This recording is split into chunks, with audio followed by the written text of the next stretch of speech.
The first three-legged cat. Hey there. Trapp, come here. Hey.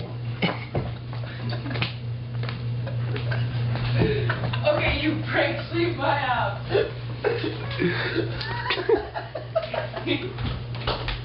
Stop. Stop. No, what's the cat's name? His name is Trapp, and he's 23. Which got converts to 160 something years old.